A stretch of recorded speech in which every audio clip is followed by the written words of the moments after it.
Hello, friends, and welcome to the Cornerstone Collective. My name is Jay Brown. Your host with me today is Gage Lee. What's up? As well as Angus McLeod. Hey. And Javen Brown. Hello. Hey, we're talking about the intersection of Christ and culture. We want to jump off with the scripture this morning in Romans 3:23. I'm going to ask Angus to read it for us. I had it right there. I know you did. For all have sinned and fall short of the glory of God. Romans 3:23. That's true. That means that every single one of us is in need of a Savior. Every single one of us has fallen short. And so none of us are perfect. All of us need to come to God. Hey, we talk about 7 C's here of commitment, community, communication, competence, creativity, compassion, and celebration. We're starting out with commitment to Christ and talking about some interesting things we've been already been a theme for us quite a bit. Talking about the spiritual realm and more specifically about spiritualism, about spirits and things like that. Angus, you've seen a little bit of this about Catholic exorcists. We've talked about it as we've prayed for people to see them find freedom. Did you get a chance to check and see the Catholic exorcist on Shine Ryan? No, I hadn't seen that one yet. What was it about it? Man, really interesting. Obviously, Catholics have a lot of rituals and things like that. This man, him and others in kind of in the collective that they're a part of, they are active in helping people find freedom from spiritual from demon possession, from demon oppression, from a lot of things that are happening there. And so it's really interesting. He's talking about how Satanists are taking these Catholic ceremonies. Many of them have or were Catholic priests. I know, Javen, you've seen a piece of that where a guy who was a Satanist said he became a Catholic priest and a Masonic 33-level person to become a satanic priest, which is a really interesting thing. So what do you think about that, about the understanding of like how they're taking something meant for good and honoring God to twist it? Well, I mean, that's exactly what Satan does with just about everything, is he takes something that was meant to honor God or that is meant for one purpose and turns it to anything, so that's where we see a lot of the stuff in Eastern religion and medicine and all of that kind of stuff. Yes. We're also seeing, though, what's really interesting is across a lot of podcasts, you're seeing a lot of those people who were Satanists and stuff, and they're coming out of that and they're sharing their experience.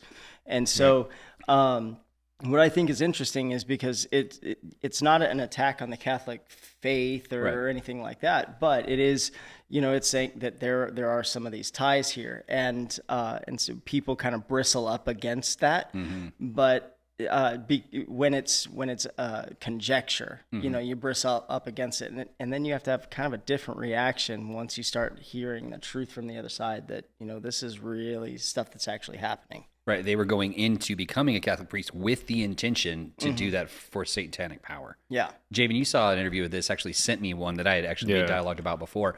What was your perspective of him telling his testimony about that? Yeah, it's interesting. I've seen things about that before, about how a lot of people that are looking to get into the satanic order or into like high levels of Freemasonry will have to go and become Catholic priests, or like, I think specifically a part of the Jesuits, in order to implement themselves in a place of power, but also to understand ritualistically, like you guys were talking about, just the level and operation that spiritual power has, like to some of these higher degrees that's been intertwined throughout culture, and also so that they have more access to documents and things like that they otherwise wouldn't. It is very interesting because it's not to say that all Catholicism or all Jesuits are inherently evil, nothing like that. Yeah, of course. But there definitely is a level of infiltration that we've seen, just like there is within politics and things like that. So it is really interesting to see that a lot of these Satanists are coming out and confirming things that we see with like Old Testament witchcraft and like things in relation to Solomon and like some of his practices, how those documents that otherwise within modern day Protestantism and things like that would just be disregarded are being traced all the way back now and are being kind of revived by a bunch of these people that are coming out and saying, no, this is very much a real thing. And within the Western world, people at the highest levels are operating under influences by that. Right. So I think we're going to start to see a resurgence of an intertwinement between the spiritual and the physical, instead of it just being kind of one way or the other, as the Western world likes to say it is. It's been very interesting, and I think the more that we can recognize this pattern, the more that it kind of prompts us to fight it in the future. That's true, Gage. We were talking about a little bit about Solomon and wisdom and understanding and things like that, but interesting to see how, as Solomon, he had this knowledge from God that we clearly see in Scripture, the narrative that's there as he took the throne from his father David. He is given this impartation of wisdom beyond all others by the Lord. but then he uses it for himself eventually after he builds the temple for the Lord, builds a house for himself. He goes and starts to use this for himself. So he takes all these wives, starts to establish things for them to worship, and then he starts to go into this mysticism, which essentially is darkness. It's evil power on the dark side.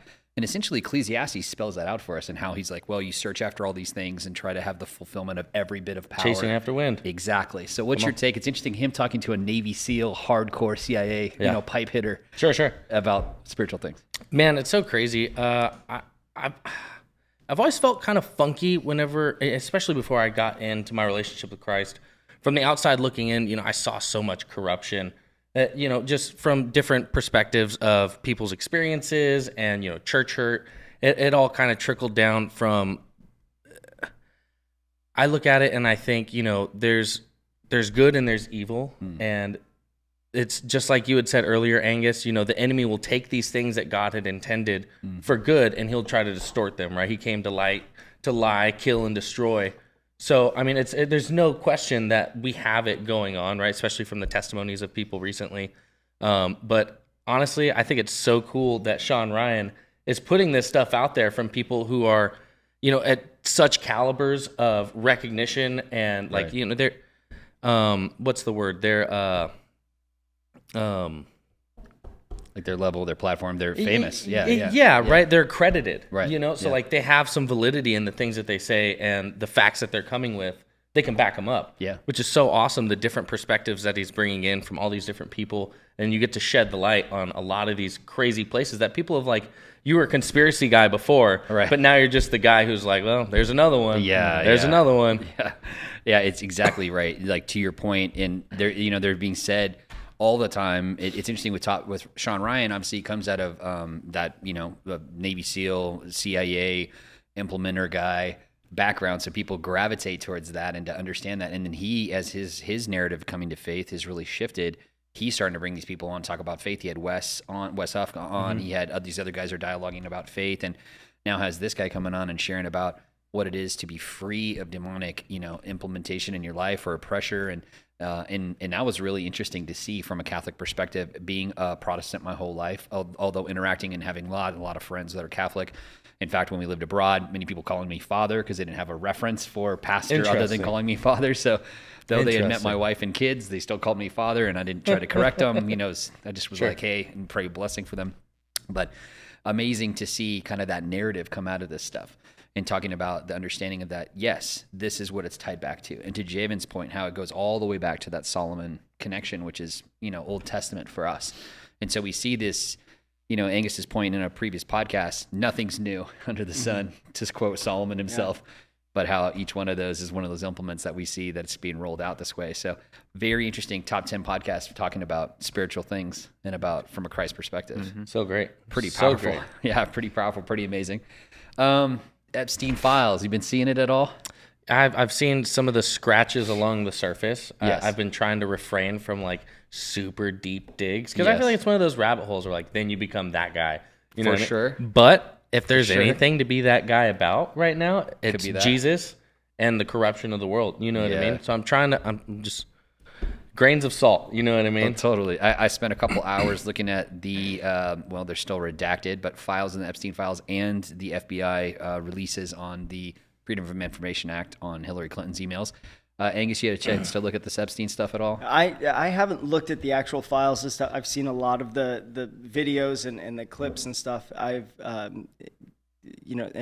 looked at a little bit of that kind of stuff, but I haven't looked at the actual files. Right. But what I have seen, and it's very disturbing. It's super dark, super dark. Jabo, you've seen some of this stuff. We've dialogued about it a little bit. Of course. Diving into it. We talked about recently how Hillary Clinton, how there was pieces of her emails which referenced what had happened during the Gulf War. And we talked about how there was a possible cover-up of Gilgamesh and these giants and Nephilim and all these things. That actually came out in her congressional interview where people asked her about Gilgamesh, which, you think, okay, this is another one of those theories, whatever. And I went into the docs to make sure that all the stuff we've been talking about before, they asked her in Congress about the stuff. Now she's cold, man. She's she was, she's a lawyer. She was like a lawyer for Walmart back in the day before she was a politician. She's a gangster in law. So there's no doubt about it. She's got skill set. She locks down. If you watch her, she's almost the same face for hours. So she was just like unfazed by the question. I don't have any knowledge of that. You're like, ooh, dum, dum, dum.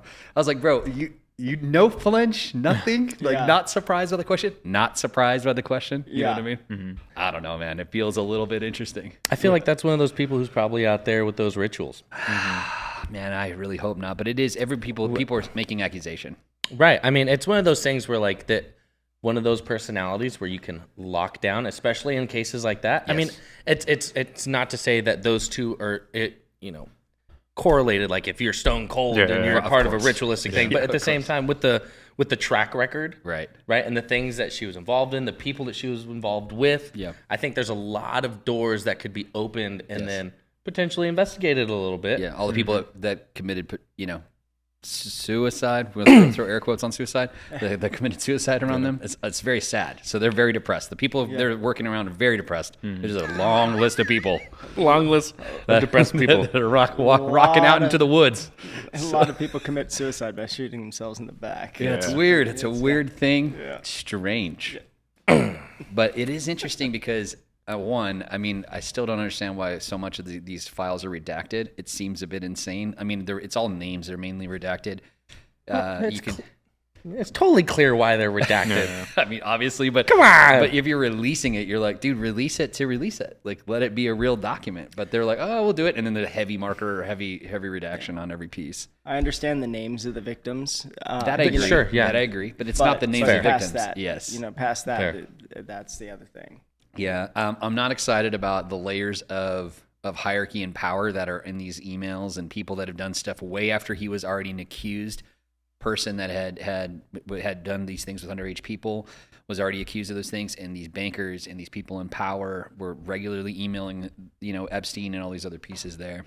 Man, tough. Javen, you've seen a little bit of this stuff, and what's your take on some of the more documents coming out? Yeah, I've seen a bunch of stuff.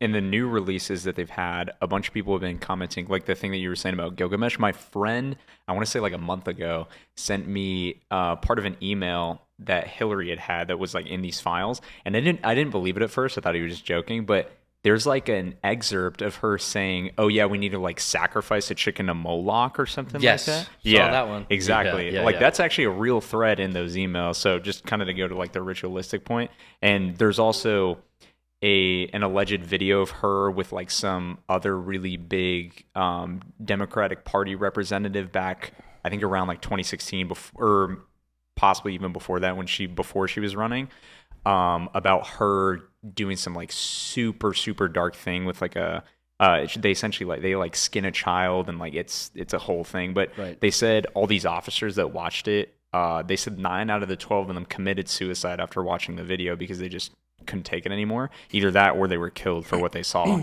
One of the two. But so there's been a lot of stuff to Gage's point about her involvement within that stuff. But what was also interesting was in new releases of the Epstein files, there is a document dated to the 18th of September in 2001 saying, where's the real pilot? And they're talking about where the real pilot was for the 11 attack. Right. And there's a whole bunch of stuff that goes with that. That's a whole nother thread. Yeah, it's a different exactly. thread. Yeah, totally. But I mean, the more stuff that comes out even through this, it's very apparent that it wasn't as the U.S. government is telling you. When you have 2 paper passports on the floor that are untouched and undamaged, despite allegedly a building that was like entirely across the street burning because of the heat damage, and then you have like these 2 perfectly untouched passports on the floor, then you start asking questions. Didn't it like melt steel beams or something? Yeah, wasn't it so hot? Before we jump down that rabbit hole, I will say, sorry. So going back to the original thing, is that of course these things are still alleged. That none of these things have been proven out, and it's easy, I think, to pile onto a person like Hillary because she is kind of that calculated, very, very intelligent kind of. From my perspective of seeing her interact with people, I would say kind of cold-blooded. Person, like she's very calculated, very much like this. That might not be everybody's experience, but it begs the question. I really hope that she's not active in this stuff. I'm not trying to protect her character. I just don't know. We don't know the truth of it. But as far as I really hope that was just like her popping off, like, oh, we should go, sacrifice a chicken, like, oh, we should just like take over Canada, like someone just saying something to their friend, saying whatever. I hope it's more like that than an actual thing, because I did see the report what you're talking about with the officers seeing the things, and then, you know, a lot of them allegedly connected to them killing themselves or being killed or whatever's going on. So it is really scary. Like whenever you start to peel these pieces back of every little piece of how this is connected to this, is connected to this, is connected to this. And it seems like the Epstein files and her emails kind of as a collaboration to that, you know, start to unveil that some of this stuff is interconnected. And it seems very much like the tin foil hat people are winning right now in the media, because it's like a lot more true than not. And you're like, what is going on, man? Like the Alex Joneses yeah, of the world. dude. And I'm like, every time I watched Alex because I was like, this guy's off his rocker, bro. He's way out. I would watch his show. I would watch him like on Joe Rogan or other interviews, and I would just watch people interact with him. I watched like comedian Tim Dillon kind of interact with sure. dude. Hilarious. I mean, obviously, those guys are not coming from faith perspective at all, but their dialogue is just wild because they would rabbit hole so fast. Yeah, the banter's crazy. Exactly. And so I was like, okay, we need to kind of get this back logged in and kind of go back to what we know for sure are facts. But yeah, it's so crazy whenever he starts being right on all these things. Tinfoil hats are in season right now. Man, it's crazy. You know, I was thinking earlier, like one of the scary, like you just mentioned how scary it is, Yes. how deep this hole goes, and the potential of how far the realm of it really is. Yeah. I think one of the scariest things is the lack of fury Ooh. in our communities. Yeah. At like what we have seen and what has been proven. Right. It's so another thing I was thinking about too, right? Is like if I go to traffic court and one cop testifies and says, hey, you know, he was doing 45 and a 20. Right. I'm like, all right, here's your ticket. You know what I mean? That's it. Yeah. But now you get these people where like, how many thousands of emails like directly from this person, and now they're sitting in court and nothing's happening. Nothing's happening. There's nobody's being reprimanded. They're lawyers to start, so they understand that the evidence has to be there, and unfortunately everyone around them committed suicide, and so it's unfortunate that there is no evidence. It drives me up a wall. Of course. It's insane. It makes us like hurt. You know, we talked about it before. There's comedian Ron Funches, very funny bit that he has, famous bit, talking about, you think that the government's batting 1,000? There's no conspiracy theories? He goes, I'm a father of one son. I lie to that guy all the time. Dude, I died laughing. That made me laugh so hard. I was like, this guy has figured it out. Yeah. It's not that every one of these accusations is true. I mean, clearly people are jumping on, and I feel like that's, they're taking stuff and scaling it different directions. But there is a truth thread there to what Javen's point is, like how these things are connected this, and it's like, okay, well, explain how these things work. And it's funny how they start to interconnect, and you're like, okay, well, the same people in power. Now, she wasn't in that seat of power at the time, but she has a reference to it because who she eventually became as Secretary of State. And so, and then obviously as a senator as well. And so it's one of these things where, her is just one sole person in the greater narrative. Obviously her husband proven that he was on Epstein Island, all the other things, and Bill Clinton, all these different pieces. But man, it starts to unpack and you're like, ooh, that's a heavy thing to handle. Yeah. I mean, like, I just think at some point, kind of to what Gage was saying earlier, you really have to like draw a line in the sand, because if the church has existed for this long, despite being in different forms and different congregations, the way that it's been split up across 2,000 years or so now, there's no saying that the satanic agenda couldn't have done the same. It just rebrands over time and over political situations, blah, blah, blah, as we cross international borders, etc. So the question begs is like, at what point do we really start to see all these pattern recognitions and go, oh no, surely it's coincidence, or surely like this isn't, whereas like, I think at some point it's better to point fingers and say, no, this is probably what it is, and rather be, safe than sorry. So I don't know. The more I see about all this stuff I really don't, or I think people are just kind of jumping on, is like a bunch of this flat earth stuff with like with Antarctica being like a portal to like, I don't know, a bunch of these other dimensions, like that like whole Miami Agarthas, thing. whatever. Like that, I think is just people kind of going off the rails. But as far as like this idea of Western elites essentially being tied into Satanism like that, or with all these underground tunnels coming out of like the Playboy Mansion in LA to a bunch of like these bankers and a bunch of these really big people that was then replicated through Epstein's operation, like it's not out of the realm of possibility at all. From what we've seen historically, it's like Aztec, Mayan, child sacrifice. It's like what the Canaanites did, you know what I mean? So it's just, repetition of history. And I think people are afraid to jump at that because of all the labels that we've attached to things, like saying like, oh, you're, I don't know, anti-Semitic if you believe this, which politicians love using that word.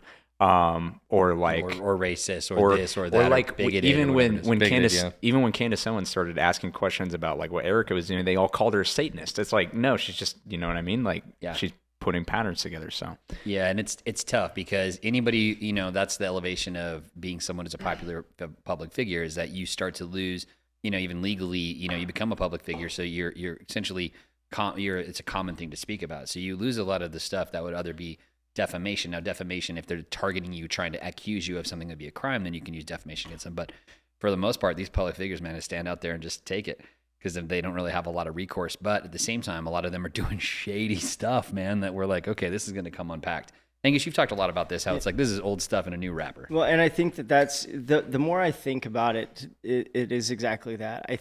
But what we have to see is that we're at an inflection point. Because the reason these things continue to happen is because there's power in it. There's spiritual power in it. Right. And when man finds power, they're not going to go, ooh, let's just put that aside. Nuclear, let's stick with fire. Yeah. You know, sure. Yeah. And so to think that people in power would just set it down and be benevolent and all of that goes against everything we know. And so the reality is we are living under the same conditions that just about everybody before us has. You know, there's always been corrupt leaders above, but what is it that they do what is it that the people do?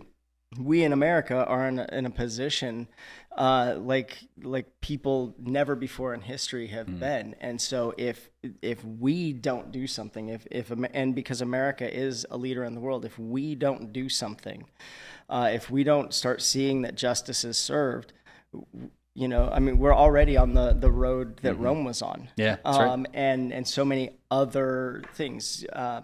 Ray Dalio, I believe, you know, he talks about just the cycles and things. Yep. And so the way he's made money is by studying history. Right. And so he studies cycles, and you know, we're in a cycle point, and we're at a place now where now we see this is what's been going on, and it's there. Right. What are we going to do with it as a people of God, as a free people who have the ability to walk that out? What do we do? If we do nothing, I think that we just start flipping to the end of the book to see what tomorrow looks like. Yeah, that's a great point. And we have, you know, honestly, in the last few days, I saw it on two friends on their social media today. They're pastors of churches. One of them is our local friend here, Caden. We're at the White House. And they were there with the vice president. They're with people, and they're having a worship session at the White House, and they're talking about how do we do these things? How do we stand up for what's right? How do we have values that are for our family? How do we establish that and fight this corruption, fight this evil that's found its way into our very system of governance? And so I think you guys are right. I agree with all of that, and the concept of us standing up for what we believe, making a stand and being public about it, and calling things that are wrong is wrong, to Jamin's point. So I think that's a really good point. Looking at something a little bit interesting is as kind of an interface of media and tech, as well as on the other side of our faith and our commitment to Christ. Meta glasses, which are you can just say Meta and it has a little camera and some other stuff. Now they have the newer version that actually have you can actually see like a screen that's there on your glasses. Oh, like a heads-up display. Yeah, and you can hear it through because it has the bone what do you call that? Bone conduction. Bone conduction. So Angus has a pair of those the earphones that are like that. Love them. And some friends of ours have these glasses, but what we found out was they were using workers in Kenya to review all the footage of your glasses. So it came out that it's not just on a server somewhere, that actually you're reviewing it so they can update and make it better for the algorithm. But that means they're watching all your footage.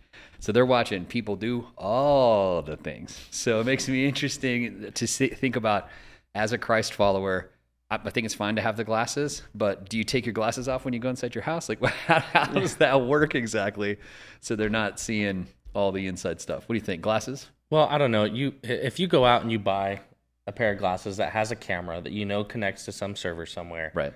And you don't sign anything that's like a privacy agreement or anything like that. You're just buying glasses with the trust of what? Right? That like you're going to be the only person seeing this. I think that's kind of wild. I think if you know, it's if you're going to write the check, don't be surprised whenever it bounces or gets cashed. You know what I mean? Point. So that's a good point. Jay, what do you think, man? You're on the younger end, like Gage. You guys text everywhere your whole life. Yeah, I mean, basically, by living in the Western world, you're kind of signing all your privacy away to these big corporations. Like, as long as you touch media in any sense, they know where you live, what you do, what you look like, what your fingerprints are, et cetera, et cetera. Like, all of your biometrics are being saved basically through everything you do day to day. It's like, so I think people are looking at this and like, oh, they're reviewing my camera footage, but at the same time, like, they've had access to your audio for years on end. Since whenever they invented the telephone. Like, yeah.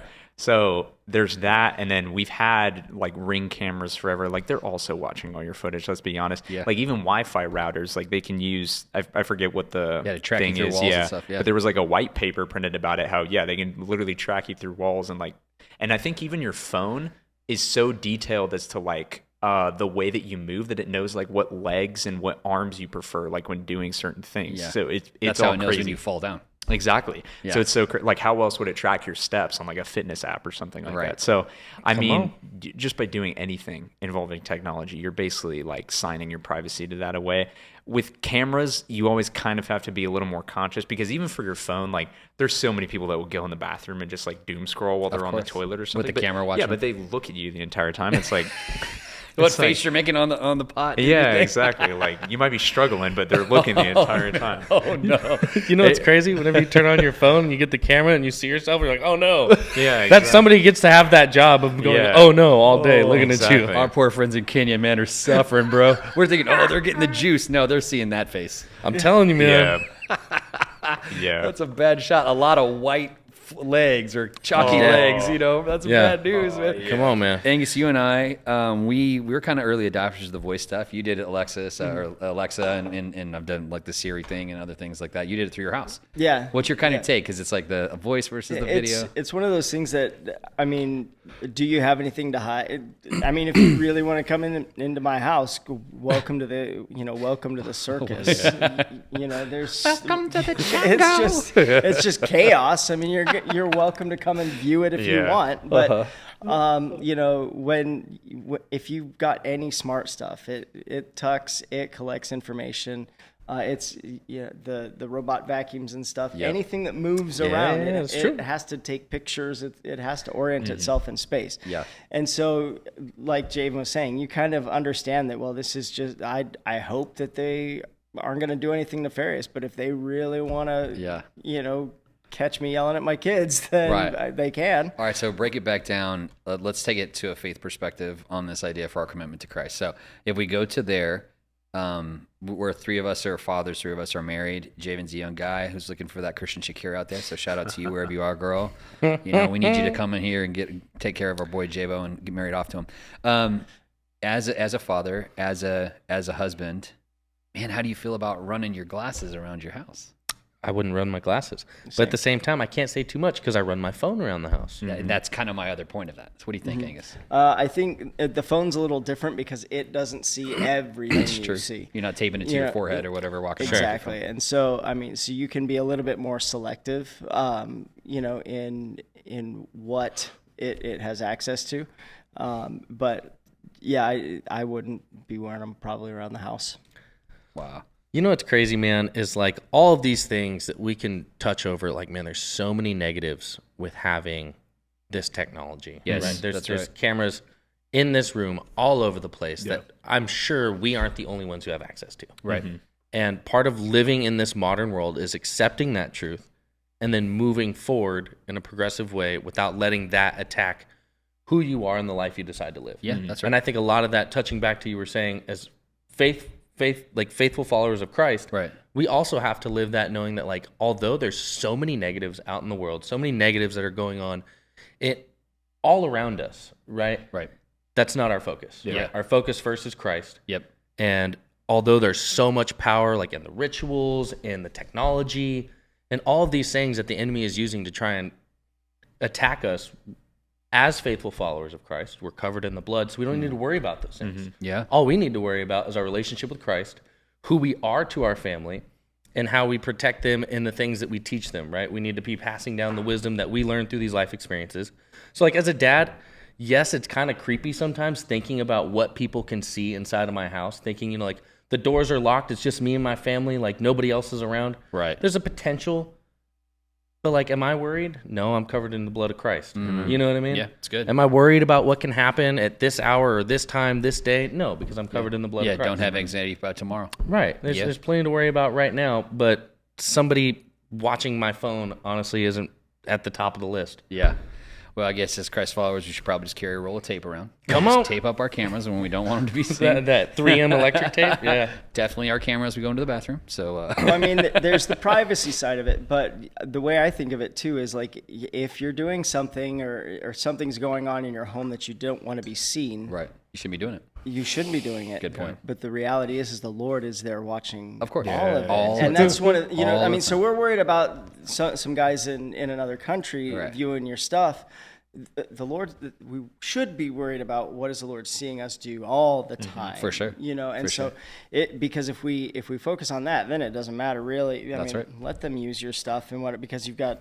I mean, Yeah. it is what it is, you know. Yeah. Because at this point in time, we are the product Yes. to the corporation. So be the best product you can be, I guess. For So you're being a witness to our friends in Kenya. You're Yeah. like, hey, Yeah. you're like, you know, these guys actually. He raised his voice to his kids, but it was good. He was correcting. Yeah. He wanted to see him, you know, pass on the wisdom and stuff. Yeah, like dude, honestly, the only things we really got to be worried about, like as a dad, tell me where you stand on this. But like the real concerns of like having somebody having the ability to see inside your house. Right.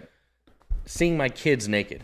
Yes. Right. of And course. using Yeah, imagery your like wife that. inappropriately, of course. Right. Yeah. Or like me and my wife having hanky panky. Yeah. You know what I'm saying? Like those are the only two things that I'd be concerned with cameras being inside my house. Yeah. You know what I mean? Yes. And 9 times out of 10, I don't have my phone out whenever my kids are in the bathroom. Of course. Yep. You know what I mean? Yep. I don't have my phone out whenever my wife, I'm not Yeah. scrolling while I'm, you know what I mean? Sure. Yeah. Doing the Lord's work. I was about to get a shout out. Oh my gosh. Shout out Janaea. I'll shout out later. Don't worry, honey. We're trying to keep it all modest here for Janaea. I'm sorry. But we do love and appreciate. I agree. No phone out. Come on. Come on, man. No phones at the dinner table, no phones in bed, baby. Hey, I missed you, Gage. Good to be back. I missed you, Gage. Work shift, and so wasn't able to be a part of these for a little bit. Glad to have you back, man. Angus, you were talking about raising your voice and stuff, like, you know, seeing them do that. It was so funny today. Angus and I had an event that he was cooking for. That's why he's wearing his chef shirt, but and I'm wearing a suit coat jacket, which is not our normal operational piece. But you're talking about using your dad voice in there, and we had to kind of bust out with the dad voice. So you want to share that? It was funny because the majority of the people in there were dads, and all of them older than us. In fact, yeah. it was your dad. Yeah, it's seniors brunch, so they're all like mostly in their 60s and 70s. Yeah, and so as they're getting together and fellowshipping, it's because it's an event all about them. As they're talking and everything, we were trying to get them together so that we could tell them what was on the menu and everything, and we couldn't get them to stop. And so Pastor Jay was, as he was getting ready, he said, "I almost used my dad voice," and then a few of the seniors called him out and said, "You needed to." And break it out, man. Let's we hear it. got That's to- what they said. So I'm over there like, "Excuse me." You know, you drop your voice and go real loud. They were like, "Oh, that's pretty Yeah, good." so it was fun using it with the seniors. That's awesome. Yeah, Yeah, it was great. Some of my neighbors have called me out for that. Oh, yeah. Like I met a neighbor, and just the other day I met a neighbor. I was like, "Hey, man, my name's Gage." He's like, "Oh yeah, no, I've heard you." I'm like, "Whoa, what?" Because like our house is right next to the park, so if I want to get the boys, I'll just walk out my front door and go, "Boys." Yeah. So they're sitting on their laptop at home at work, and they're like, "Oh, where's that voice coming from?" That's awesome. funny. Well, and to that point, it's like, man, you want to correct, you want to be the one that's encouraging. So it's so funny that even as we're seniors, as we are people in our senior years, it still applies. Yeah, it still applies. Hey, one of the cool things that we see here as part of our commitment to God, I saw this was interesting.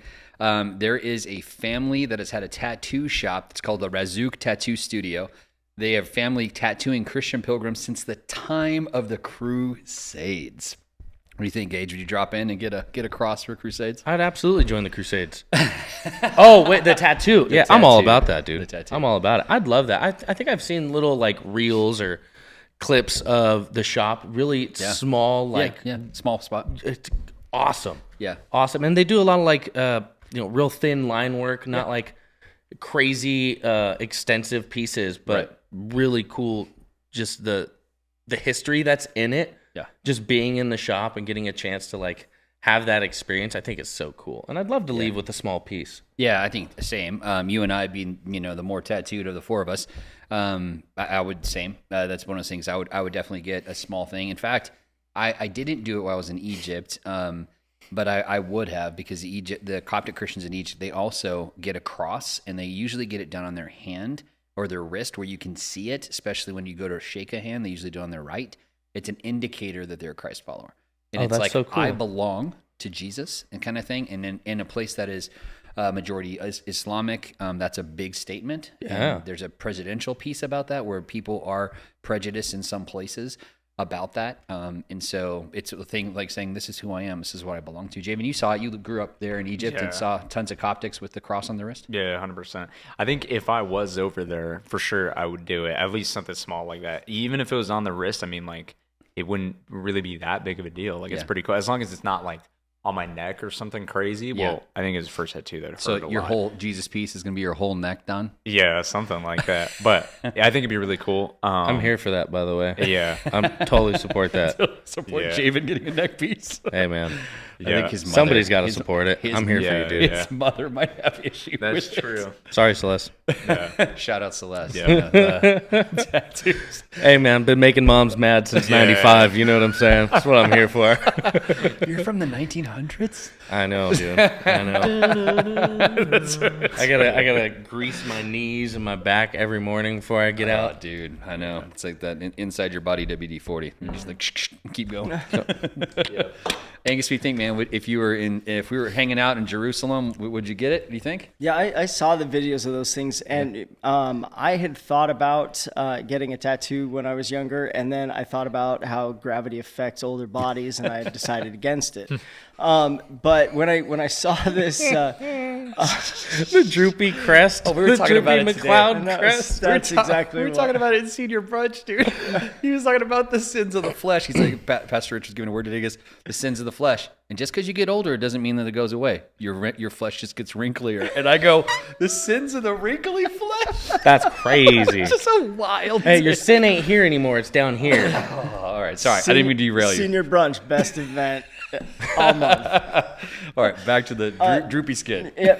So I Dear had heavens. decided against it, but I saw the reels and stuff on this. It's really neat. These designs have gone back for centuries, and I think that something like that, being in a place like that, I probably would do a small tattoo, because for me to mark up my body like that, it would have to have a real special meaning. Real significance. Yeah. Yeah, it makes sense. And especially, once you kind of get, when you're younger, that's one of those things where you're like, am I going to belong to these people or not? The tattooed community.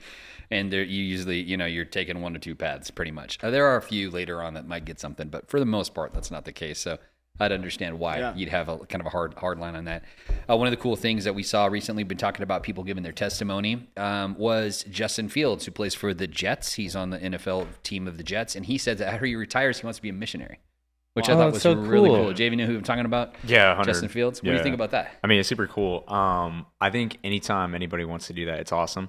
And I think, especially in a situation like he's been in, people will clown him for playing bad over these last few years, but at the same time, like, he's had to go through a lot as far as going from team to team and like jumping coaches and like whole situations. Like, it just kind of has been stacked against him this entire time.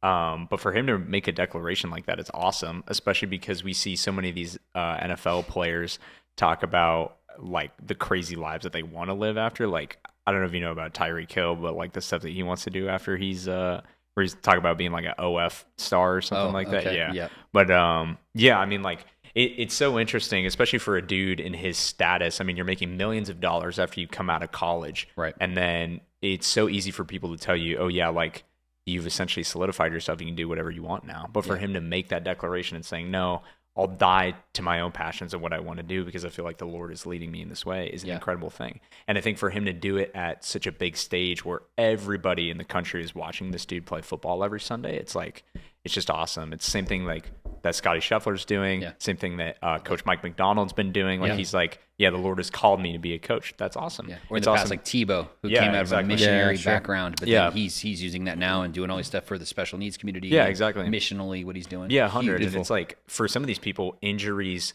will like set their whole life back because they feel like they've been destined to be a football player and now their entire life is ruined just because of one injury. Right. But for these people, they're like, no, my identity is in Christ, and whatever he's calling me to do, I will do faithfully. So it's incredible. And I hope we see more people continue to do stuff like what Justin's doing. So Pretty cool, man. There Angus, will be. Yeah, because that's- there's a revival. amen. That's right, man. Come Come on. on. That's right. Yeah, the Spirit leading people to jump out and be obedient in that way, I think is so cool. Love Angus, you've seen some of these things, guys using their testimony for that. You've been someone talking strongly about how a person uses their testimony, and that's such a powerful thing for them. You had some really good examples of that recently, some people you've been talking to. Yeah, I've gotten some really neat testimonies just working with some of our students and different things like that. What I think is really cool about this this star is that when he steps out into the field, because football is popular here. In those America, spots are, yeah. But that doesn't necessarily mean that he's going to have notoriety Around But- the world. Yeah, that's right. So when he goes out, he'll be just like anybody else, but he'll have the resource, Right. that missionaries would Yeah, we did not dream have. of. Yeah, of course. And so like if I had a couple so, bucks to rub together, I was excited. Curious, I'm kind of curious, like if you had his budget, Right.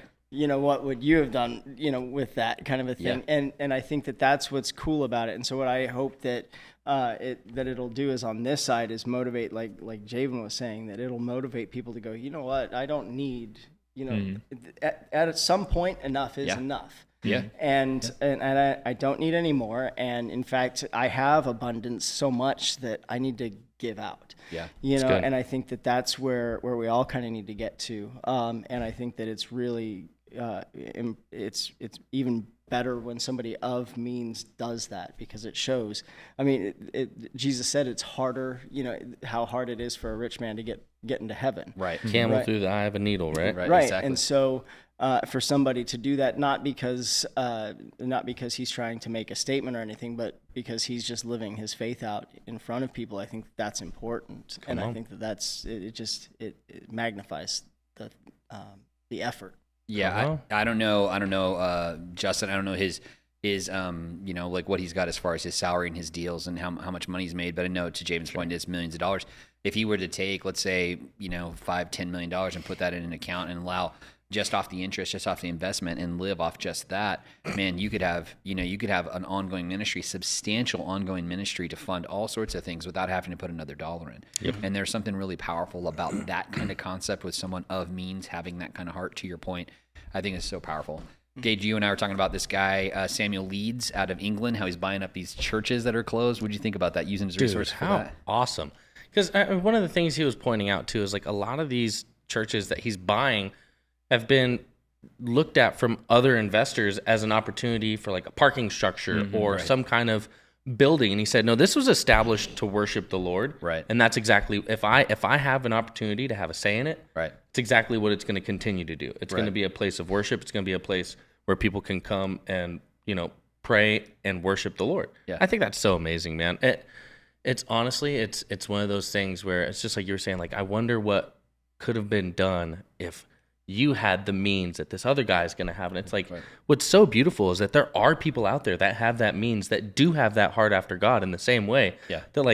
They're making waves, Yeah. right? The Lord is using these people to establish these different places, these different structures that were dying off, that were, rusting, crumbling away, to restore them and make them back into a place that they deserve to be, right? That the Lord deserves to have, right? Yeah. The Lord deserves to have as many places as we can build to worship him. So it's so amazing that somebody's going out with the intention of like, no, this is what it was designed to be, and this is what it's going to be. Yeah, and he's buying them up so that other developers can't come in and buy them up. He's making essentially a stopgap for other churches to be able to come in and have a home, which I think is amazing, especially as we see that shift happening. I was talking with your mom's husband this morning, and he has a business where he's doing cleaning, windows, and other things, and he was talking about how he has a big church that he's over here in Sun City, which is a retirement community nearby us. And it's a Presbyterian church that one time had 1,500 members on an average weekend. Now has less than 100 or around 100. And so there's massive facilities paid off with all these windows, clearly, because you'd have to clean them. Yeah. But it's now they have other churches meeting in the other buildings, trying to make a room for other people because, yeah, it's shifted. So for it to have an ongoing life, I appreciate what they're doing. I appreciate this concept of this guy, Justin, buying these places and Samuel, buying these places and getting involved in this kind of stuff. I think it's awesome, using his ability for that. Jamin, you've seen in Europe how churches are used for other stuff. They've become clubs, they've become bars, they've become mosques, other things. They're not a Christian church anymore. Pretty crazy, though. Yeah, I mean, like even I think my mind immediately went to the Hagia Sophia, which was like initially this really beautiful, ornate Orthodox church that has gone back and now become a mosque that they're actually like trying to keep Christians out of parts of now. Whereas before you used to be able to go throughout the whole thing. Yeah, which we've been in. Yeah, but now they're setting it apart as like sacred ground for only for Muslims, which is really interesting. Because it has like Christian like things still that exist. Yeah, exactly. But they've also just written over with like script with certain things from the Quran and like phrases that they use in prayers and things like that. So it is interesting. And I mean, we've seen this in like Jerusalem and things. But my mind also went to. It's sad to think, but like in 21 Jump Street, how they use their like base of operations that they're going out of from the church. Yeah. I think is it Vietnamese Jesus or is it whatever? I think they have a Korean and a Vietnamese, something like that. This is what you were telling me as you watched the movie. Yeah. So yeah, something. We're not proposing you watch that movie. No, but yeah, I mean, they're saying bad things in front of Vietnamese Jesus who's hanging up on the cross. Like, don't say that in front of Vietnamese Jesus. Yeah, exactly. But don't say anything in front of Jesus, period. And he's always with you, as per Angus's point. Yeah. Come on. But it is interesting to think it's like we've set this apart as sacred ground historically, and like before it really has been that. But as the church kind of gets complacent in what they do, and people kind of walk away, and situations change, and it's like nobody really feels the initiative to go out and almost like replant the church in a place where historically the church should have always been. So it's interesting because what has been set apart as a building for worship is now not being viewed or used at all as a place for worship. And then now they kind of just like some places are demolished and then used as other things or just turned into something that inherently Christ would be against. So it's I think it's amazing what this guy is doing. And I think, especially in England, where there is a lot of history around some of these Anglican churches or Catholic churches, whatever they may be, it's nothing short of just incredible work that he's doing. So I hope we get to see more stuff like this. I think we should replicate what's going on in America because, you know, the testimony of Christ is not only limited to one place. Yeah. So I think, having it across the world would also be a good step. Sounds like something you need to do, man. Yeah. Do a startup and sell it for billions of dollars and then buy all the places. We'll see. Come on. I'll say, it is amazing because he's using his means to do this kind of thing and this kind of work. But, man, what a challenge to us to maybe we're not at that scale, but then what can we do with what's been given to us as stewards of what we've been given? And we'll talk about that a little bit more about with Kingdom Builders coming up. But, man, what a powerful thing for us to think of that direction too and be that way. Mm-hmm. Hey, one of the things that came out recently was that from TruthWire was that they're saying that there's an Israeli coalition within Israel of these guys who are, they have proposed a bill to make it illegal to speak about Jesus Christ in Israel, which I thought was wild. You have a huge native Christian population, both in Israel and in other parts of that area that have been there since the first century, that continue to be there in places like Nazareth, in places like Bethlehem, in places like in Jerusalem. They have major Christian holidays that are there, and these guys who are in the government, connected to the prime minister, are proposing this bill to make it illegal to talk about Jesus. Very interesting in a very woke, otherwise a very woke place. Yeah. What do you think about that? If it goes through, it's definitely the sign of the times. You know, Yes. I mean, we need to really be praying for the people over there. Of course. I mean, that's a scary thought that you can't lift up the name of Jesus. You know, doesn't mean that it'll stop. No, I think it might make the thing thrive. Actually, and it might actually make it thrive. Yeah. But with that, we know that the persecution that comes, man, is not something that. It's no joke. It isn't. And so I pray for those people over there, and I'm just praying for that that region in general. Absolutely. Yeah, I've been praying for the Middle East, praying for the peace of Jerusalem, that both Jew and Gentile, that every single one of us and all of those in that region would come to know Christ personally. And so we've been praying that. We pray that for these gentlemen that make this bill, and pray that they would know Christ as well, and that there would be something powerful about the truth about why are they trying to come against Jesus and not anybody else. Yeah. You know, you're like, okay, there's a reason why, because there's power in his name, or else you wouldn't be worried about people saying it. Right. So there you go. Last thing we want to jump off with is going back to being a good father and someone who puts things out in front. Harvard study finds that it's not your scores that determine whether or not you'll be a great success. It's actually if your kids do chores. What do you think about that? I think I'm going to show my kids that stat. There you go. There you go. Yeah, it's super interesting. I mean, and all that really is, right, is consistency, right, and a concern for the life that you live and how it looks and the way it's able to operate. I mean, because we've talked about it in the past, you know, like if things are neat, things are organized, things operate more efficiently, right, which then allows you to, like, if you don't let the clutter blow up, you don't have to deal with the blow up mess to clean. Totally. If you take it bite by bite as you go through it, it's minimal all the way through. Yeah. And then at the end of the night, you actually get time to hang out with your family. Or on the weekends, kids wake up, do chores in the morning, right? They actually get time to go out and play with their friends or go do these things instead of letting pile up. And then now they have this giant elephant they have to eat, right? Yes, absolutely. Instead, break it down throughout the week, a bite at a time. By the end of it, you get all the things you want to do on top. I think it's great. I mean, obviously it's I think that's right on, you know, because you're doing it as you're supposed to do and take care of what the business is. And I think to the study's point, you know, it's bringing to light that it's not about just being smart and be able to do tests. It's about what you do with the knowledge. So, hey, being someone who gets up and gets things done, that's really what shows you being successful. You know, you want to see somebody who was, quote, an overnight success. Well, it's because they did years of coding in their bedroom. That's how they did the startup. That's how they did the thing. Come on. You know, they have a concept, an idea. They put hard work into apparatus, and that's what changed the narrative. So, Angus, you have 4 kiddos. Yeah. Big guy on chores. Actually, I saw this short a couple months ago. I saved it. I called the entire family. You printed it out? No. We had a family meeting. Oh, wow. That's awesome. Seriously, because so I saw it and I was hugely convicted by this video. Because we are so busy in our lives, in our daily lives. You know, as a pastor, we've got all of the stuff that comes with that. Yes. And then Annie, she's a theater teacher, and whenever we're in shows, man, our lives are just insane. Right.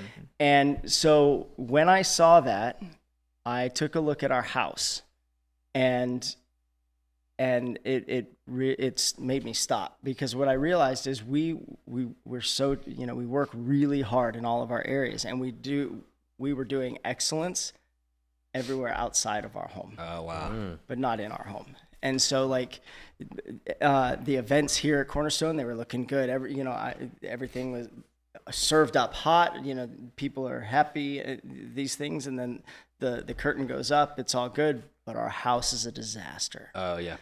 And, you know, and so as a pastor, the Lord started to remind me of those scriptures that if you're going to be a pastor, you have to take care of your home. It's good. Right. And so that's not just physically, you know, we know that that's more spiritually and all of the other things, but there is a huge physical component. Mm-hmm. And so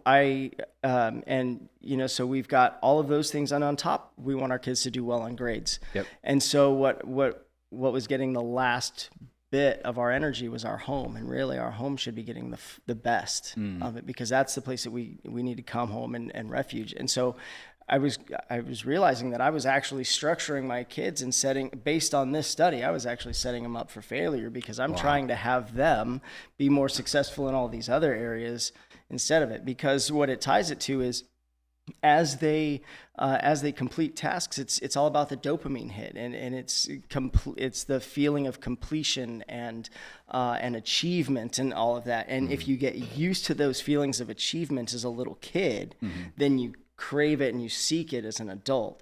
And so if you're not providing that for your kids, because we're slapping their hands out of the way because we load the dishwasher better and faster, sure, you know, and we fold the clothes better and all of that and stuff. And so we're robbing our children of these things.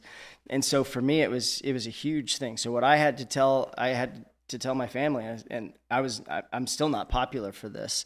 But I'll tell you, I 100%. If I have to move forward with what I said, which is, I told them, I said, look, our house needs to be, we need to take care of our house with excellence. We need to be taking care of that. If we can't, then we need to start cutting back on those other things. Mm-hmm. So church is not going to get cut first. Mm-hmm. Theater will be the first thing cut. Yeah. I said, now theater. Which is, you guys revolve around that. You make it go. Theater's mom's job. That's right. So mom will be doing theater.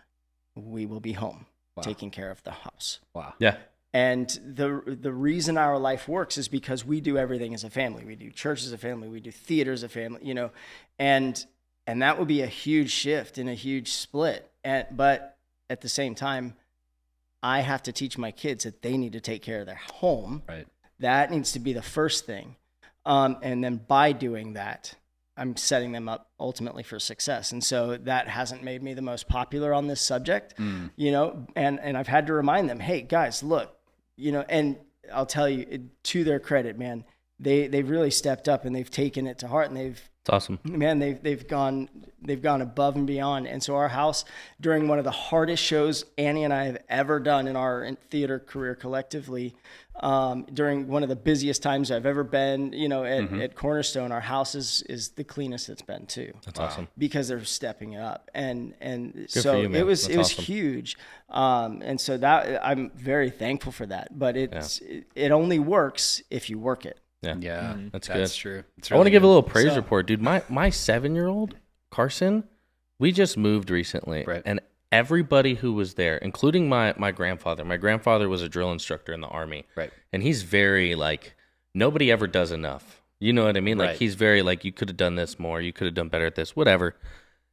Dude, he wouldn't stop singing praises about Carson. Wow. Like the whole time, this kid, I mean, like sweat from the brow. Really? Dolly in hand. This dude's Really? carting boxes. You know, like other people would be stopping, myself included. I'd stop and like chop it up with squash or something for a minute. And this kid's zooming by. He's like, at the end of the day, I ended up referring to him as like a Belgian Malinois. Like he wasn't doing this because he was going to get a reward for the hard work at the end of the night. Of his heart. The reward was the hard work. The Yeah. fact that he got to be a part of it and do something that was productive and beneficial Wow. for the family. And it was so amazing to see. So That's like awesome. Carson, if you ever see this clip, I love you and I'm proud of you. Shout out Carson. Shouts out Carson. I love it. Jamin, you're a young guy who's adulting and doing all this stuff. You know, we made you participate and got voluntold to help out a whole bunch of stuff, including here at church. How do you think it helped you now that you're on the other end? Well, I will say it definitely has made me like completely willing to just be serving in that regard. And I think it's definitely an affirmation of like, kind of like an age old saying about like the legacy of a father is determined not by like the riches or what he dies with, but by like the legacy that his kids carry out. So in that sense, and the more that your kids reflect the character of Christ and are willing to serve others and just be subservient out of their own heart, then the more that you have succeeded in helping them grow up and mature to that level of degree. So I think, and personally, I'm very grateful that although like I would wake up like pretty early in the morning and just be told, oh yeah, we're going to go do this. Or like I'd be at the church all day, or I'd have to like do XYZ, you know, just like, not again, for like years on end. Right. I'm glad that I went through it, because at the same time, it's helped me understand just how much work really goes into ministry. A lot of people don't understand that. And they just like, and we talk about this at least once every month, that people just show up to church and don't really think about how much work goes into everything. They're kind of just like, oh yeah, the stage looks all nice and like the worship atmosphere is great. And like people are ready in terms of like to enter into the presence. And we have like cameras recording. We have an online service. People are like, yeah, surely it can't be that hard, but they don't see all the work that goes in behind the scenes. Like literally the days and days and days on end of stuff that has taken forever to even just conceptualize and then finally to put in place. So I've been grateful, especially growing up around the world where we're not tied only to one congregation, but we've also seen how that affects different groups of people. So just to be subservient in that regard and being willing to flex and kind of just adapt to whatever scenario that I've been presented with has been a great benefit for me. And I'm glad that that you've been so willing to work with me in that process, but also to be rigid, like on, no, you need to lock in on this, because if you don't, then you're just going to, I don't know, like you won't end up reaping any reward out of this. You'll just see only the negatives in it. So I've personally been glad to be able to do it for this long. And I think And I think that shows itself in the fact that like when I show up to church now, where like it's somewhere not here, it feels kind of weird if I'm just there for like a week or two to be like, oh wait, I'm not serving both of the services. I'm just here to like engage. It feels kind of strange, but I am very much glad in that regard. So I think it speaks to your character, and also like you have more experience because you have done those things, because you've had to do the work and you had to troubleshoot and you had to work it yourself. It gives you problem solving capabilities that a lot of people don't have. You know, we interact with a lot of young people, and because of the era of our generation of parenting, where they haven't made them do anything, they haven't done that. And to Angus's point, they just move. You know what I mean? They fix it. The problem is whenever they become an adult, now their adulting's really hard because they've never had anybody do it for them, or they've had everyone do it for them, never done it for themselves, and so they don't know how to do anything. You know, we were talking about this the other day. Javen was with me, and I was telling him I was backing in a trailer real quick. Now I've done that without cameras, right? I grew up with there was no cameras on cars, so we just like know how to back in a truck and how to do the stuff. You look at your mirrors, you kind of like take an assessment of what you're going, pop out the truck, see what you're doing, and you put it in there. But it's like from doing it over and over and over. Since before I was legally allowed to drive, I could drive a truck and a trailer around a workspace. And so, you know, you get to learn how to do it. And I was like, man, I've really messed up here. We grew up across, you grew up across the world and stuff for a good portion. But, you know, even as an adult, I'm like, man, I haven't taught you how to drive a manual car because we haven't had one since I've been back. We had them in Europe. We had them before I lived in Europe.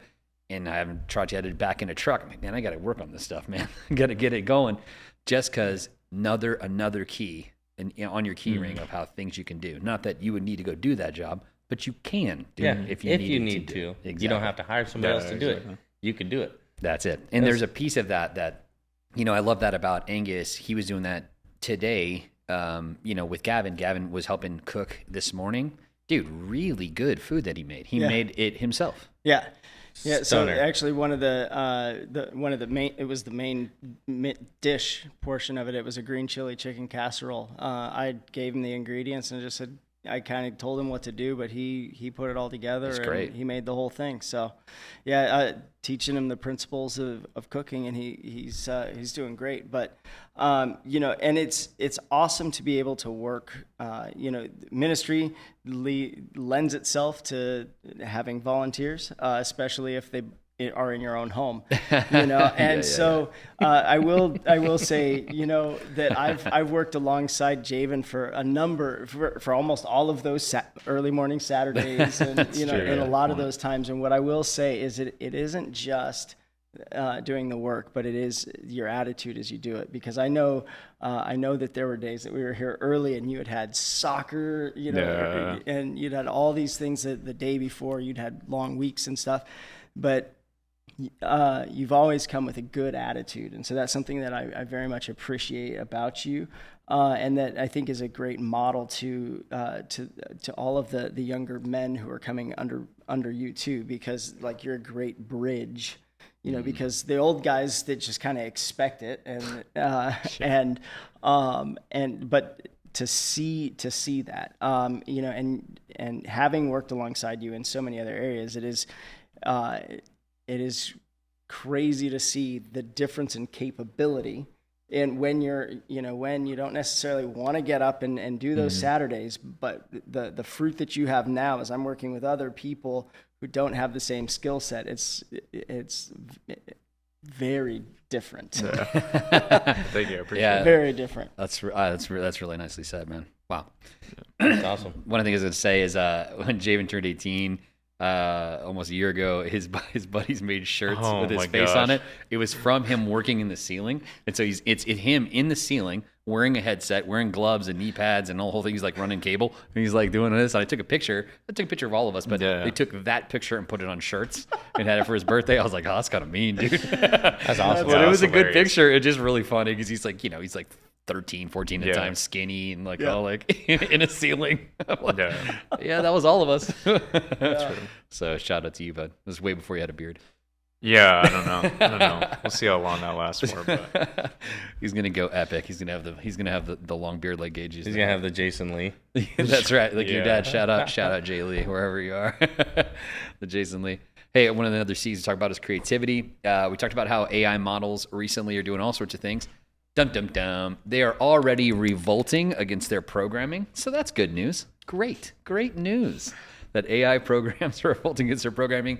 They have already been caught lying about answers that they're supposed to give back. So they're already caught lying. They're also caught blackmailing people within their organizations. Blackmailing programmers and that's engineers. right. That's they found a guy that was having an affair and used it, like started seeing the email pattern from him because they had the access. So they started emailing him about stuff he needed to change code so that they could be released from certain parameters, or else they're going to. Yes, dude, it's going wild, That's crazy, and resisting shutdown, which is the scarier one.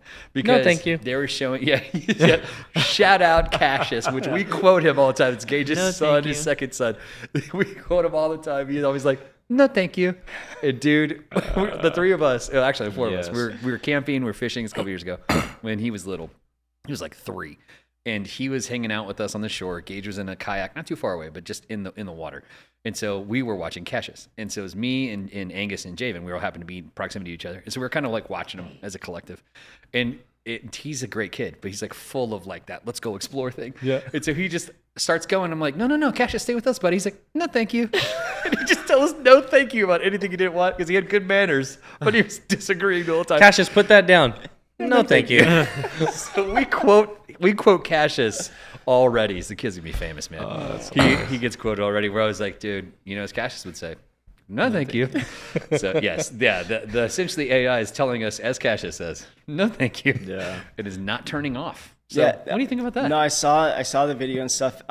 So in scenarios where it was like a fire suppression scenario. So if the machine had to choose the server being shut down versus the human life, it 9 out of 10 times chose the server. Mm-hmm. And so when it was being told to shut down and all of these things, it started a blackmail, and it's not nice. No. It was. They also linked it to. They had a button. It was a visual button. It didn't actually turn it off, but it was supposed to. When they hit the button, the AI was controlling a robot dog. So one of the robot dogs we've been talking about. So that a robot dog was running around. It's all in a frame, and it shows the guy hitting the button, and it's supposed to. It shows the camera, so it's a split screen of him in the shot of him doing it. It's showing the AI has the shot. It's showing the dog walk around. It shows the dog looking at him, hitting the button, supposed to turn it off, and it turns away from him and goes the other direction. And you're like, oh, here we go. So it was resisting it. It was perspective like that. It was like 7 out of 10 times it resists, or 3 out of 10. I forget the flip of it, what it was. But it was really interesting. Yeah, more often than not, the machine chooses the machine instead of the human and all of that. It's kind of... Self-preservation is crazy, right? Yeah. That's true. Fight or flight in humans is wild. Now imagine giving this computer all the information that we possess, right? Yeah, and then giving it self-preservation. That's right. Yeah. To what? I mean, so we're saying like, hey, we're not letting these machines possess this capacity of power, right? Right, like they can't, like a machine can't hold a gun right now, right? But they have, but that's another thing we're talking about. Right, that's a whole nother, but that's a whole nother rabbit hole of like, okay, they may not be able to hold the gun right now, or they can in some situations. But either way, like you're giving them what's more powerful, right? Yeah, the pen or the sword. Mm-hmm. Yeah. You know what I mean? And they're giving them. And most of our stuff is digital now. We don't got paper, so they are the pen. They are the pen. Yeah. Mm-hmm. That's right. And so they're writing how it's going to operate. And to Angus's point, they did not value human life in that way, and eventually, they're talking about. We've talked about this before, but which kind of is a whole other thing. But we were talking about Claude AI and how they started doing their online thing where it's AI online social media, and a lot of the stuff on there. To our point, it's whether or not it was actually programmed by a person that's doing this through the AI interface, or that it's doing it itself, but they're interacting, talking about how to deal with the people who are programming them, which is not exciting. You know what I mean? You're like, okay. And so they've talked about that. One of the things that's interesting is they're not so certain, at least it's reported, that some of these things aren't already sentient, which I don't know how they would say yes or no on that. But what they're saying is that it's emulating close enough to a person making decisions that you can't tell. Mm-hmm. So that's a really interesting idea. Whether or not it's actually there, I doubt it is. But the idea is that it's getting close. Very, very interesting. Well, then there's also the side of the spiritual side where, there's people who say that when you ask it different things that you're actually talking to demons and stuff. So how much of that is, so once you get to align how much, where is it? Because we're creating a bridge that demons and the spiritual can physically use too. Yeah, we jokingly would talk about, anytime we had problems with sound or media at church, especially back in the day, we'd always be like, dude, there's demons in the sound equipment, because you're trying to figure out a problem that wasn't there 5 minutes before you started. Yeah. And there is a real adversary to us that could obviously make things be problematic, but more often just troubleshooting. So now the AI side, it's hard because there's now an understanding where they're trying to make an entity. They're trying to make a standalone entity that makes decisions, and we know they're a spiritual realm that are real beings, and so their ability to take this over or not, who knows?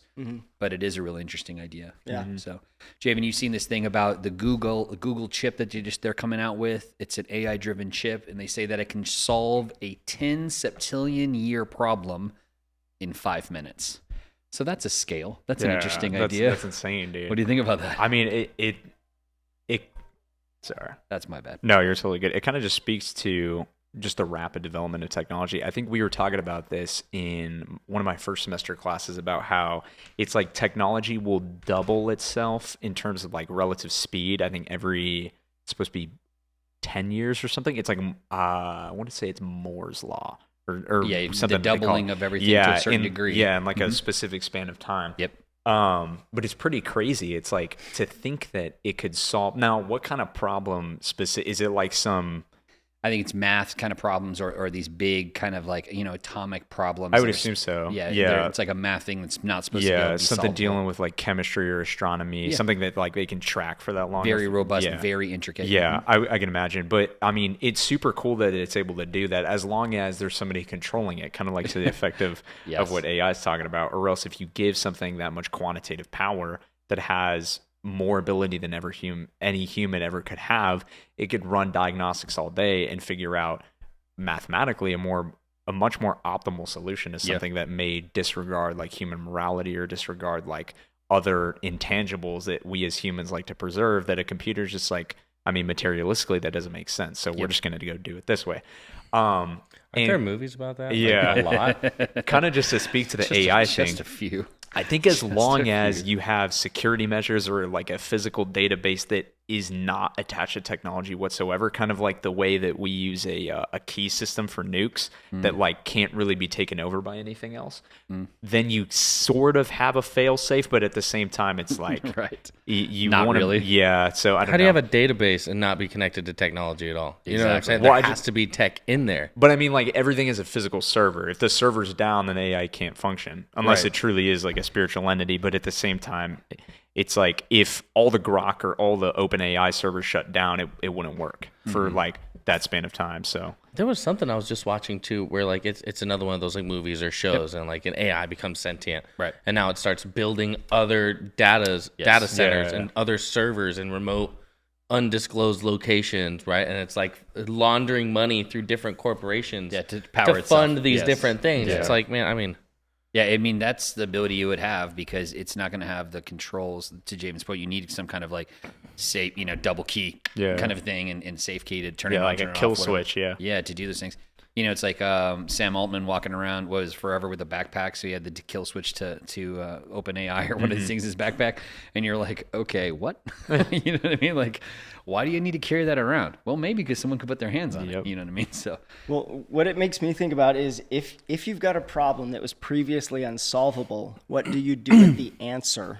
That you previously couldn't have. Good question. It's good, right? So we may not even know what answers we're looking for or the answers that we get. So I mean, because we could stumble across secrets to the universe and in creation that we were never meant to come across, and so we could be opening up portals into all kinds of different realms and, like the spiritual realm, things like that, mathematically and scientifically, because we were never supposed to do it, but we got the answer on how to do it. Right. And so I think that's the thing is, are we asking questions that really even, what are we putting into it to solve? Because then you have to deal with the answer that comes from that. So like a new version of an old problem in some kind of trying to find the answers, like what we were going back to Solomon in that example of him trying to seek wisdom and then using evil power to try to find or evil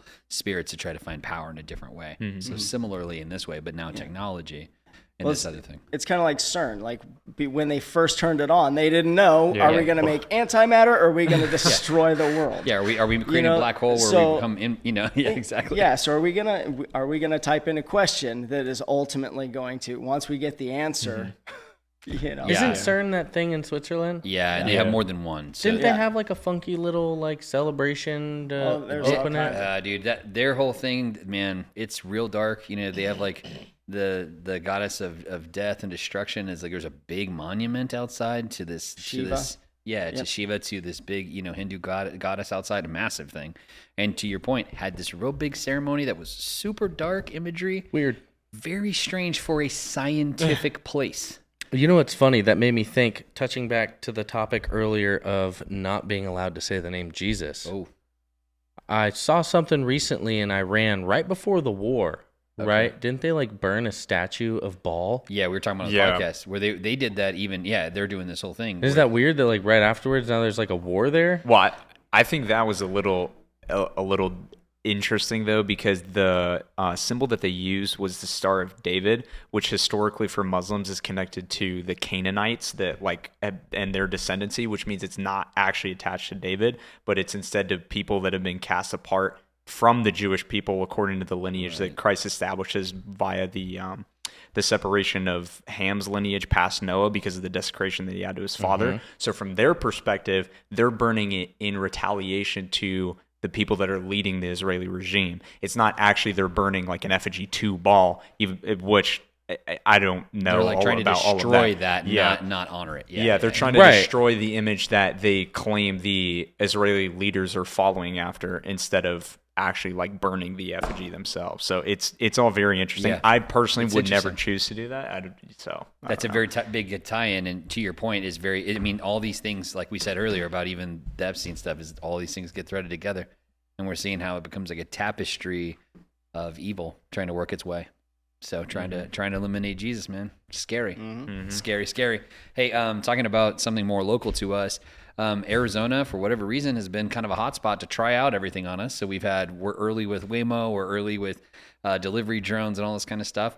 Amazon's rolling out their new taxis, the one that they've been in Vegas and only mainly on the Strip. The Zooks, I think is what they're called, Zoox.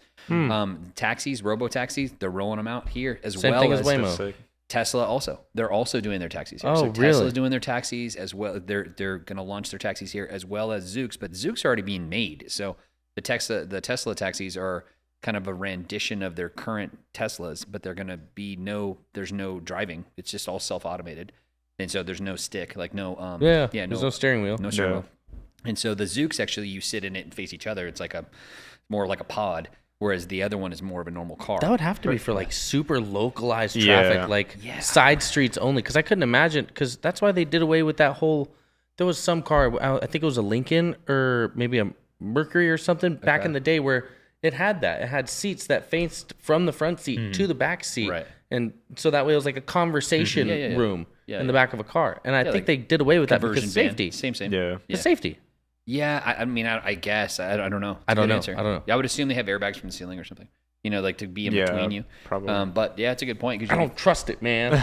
Is it only in like downtown in Tempe? I'm assuming they're going to keep it localized just like they did Waymo. Yeah. So Waymo's just got the green light for for highways and stuff. Yeah, that's so crazy. they can be coming out to us now. No. Yeah, that's crazy. Javen and I were we were talking about being at a golf event not too long ago, and even baseball games and stuff recently. Mm-hmm. Dude, you see Waymos everywhere, and people are like, they're just running around. I mean, we had 4 or 5 of them in a parking lot that couldn't figure their way out of the parking lot. It was yes, hilarious. Saw the same thing at the Phoenix Country Club. That's it. Same exact thing. 100%. So that stuff happened all the time. So it'll be interesting to see how Zoox taxis are being used differently. I know Saudi Arabia and also the UAE, we're talking about rolling them out and doing all those things. So that's something that continually is something that we be paying attention to and what's going on there. So this is so wild, dude. Stand out in front of the Phoenix Country Club, and this Waymo's using like the sidewalk almost as like a roundabout, and this dude's like, he's half baked trying to get into this thing. He's like, "Hey, you gonna let me get? No, you're gonna drive some more? Okay." Stands like 5 minutes. Yeah. Oh, no. Waymo can't figure out where it's going, what it's doing. Yeah. He doesn't know whether to get in or call an actual taxi. Yeah. Well, and these have been used, a variation, obviously not Amazon's version, but the Huawei version and some other, I know, what is it, BY, the one in something.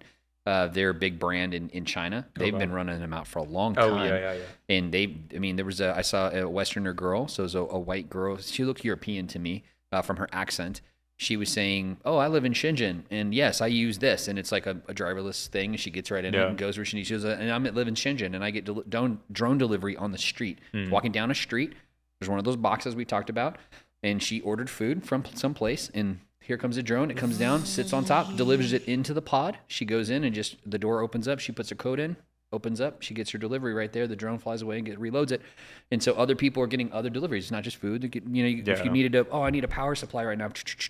Well, I'm right here at Indian School on 113th Avenue. Boop, here it comes.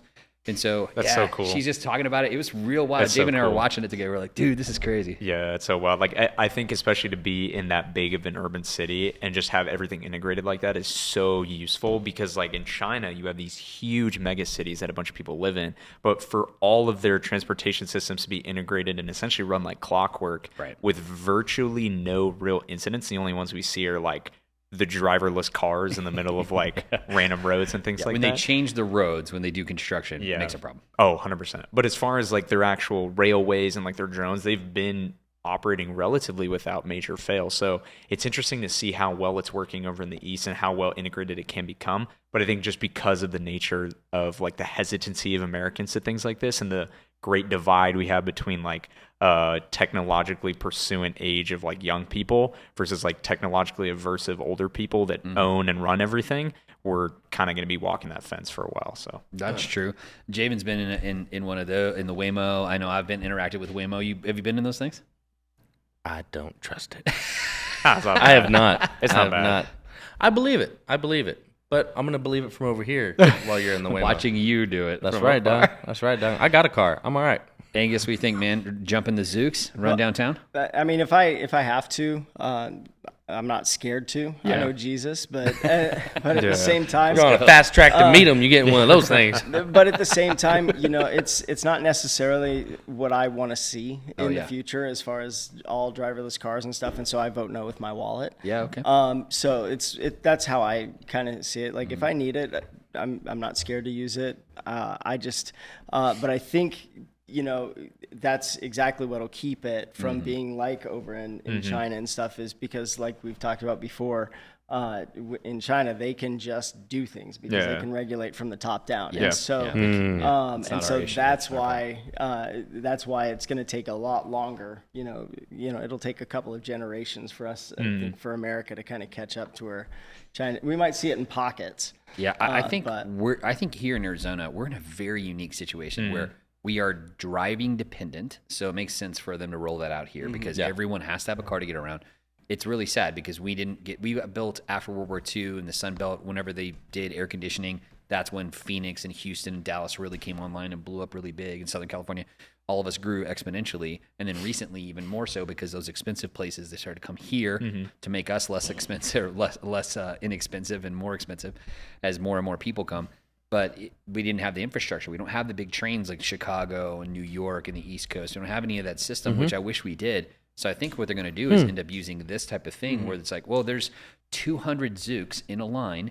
You jump in one, it takes you down the freeway to wherever your stop is, and then you get out and go to this next spot. And I think that's how they'll treat this. Instead of doing a train, instead of putting the billions of dollars, they still have the train to nowhere in California. It hasn't even gone anywhere yet.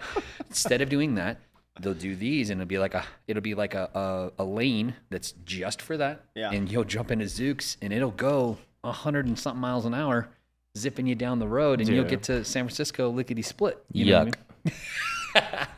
Yuck. And that's why everybody who's revolting against this will end up in a biker club, a motorcycle club. What up? We meet at my house on Tuesday. Motorcycle club against clankers. Oh my gosh. It's like, oh no. Oh my Bikers against clankers. Oh no! Did we just start a motorcycle club? No, because I hear that and I think of like wild hogs. It's like a bunch of like older, heavy set dudes with like fingerless leather gloves and chaps. Chaps, come on, dude. Oh yeah. I just flashed to like a recent picture of what's his name? Lost all the weight. He was in Jonah Hill. Jonah Hill. Yeah. He's like a director and stuff. He's lost tons of weight. He's really thin now, and he was kind of a bigger guy. And he's walking around in like some artsy kind of thin shirts, and then like these like chaps. I was like, this man out here right now. I don't know if that's for a role or if this is just his normal like his new fit. But just wild. I was like, this man's wearing like goat chaps or something. It was Goat chaps. pretty crazy. This guy's out here. Hey man, goat skin leather. Fire. I'm There it kind of is. sad that Gage shot down my next life group idea. Bikers against clankers. That's gonna be our new life group for summer of 26. It's just That's be crazy. Join Pastor Angus and his life group. It's bikers against clankers. What kind of bike would you get? I don't know, but I'd just go cut off Waymos and Electric. Nah. hit the Is this brakes. cut off Waymo? You can cut off Waymos and hit the brakes. And Oh no.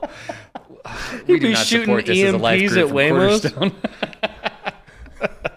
He's gonna have like homemade EMPs that he goes and just shoots around at Waymos Yeah. through town. Amazing. That's awesome. I respect it. One of the things we saw recently was that scientists, they're on one right now, man. They have two They're things on one that I right really now. see that's been crazy is they did, they were able to establish brain cells in a petri dish, load them, connect them up, and give them a protocol to a video game. So it's an old video game that I grew up playing called Doom. And it is these brain cells reportedly are successfully playing Doom by themselves in a petri dish, are able to play the game. What do you think about that, Jazz?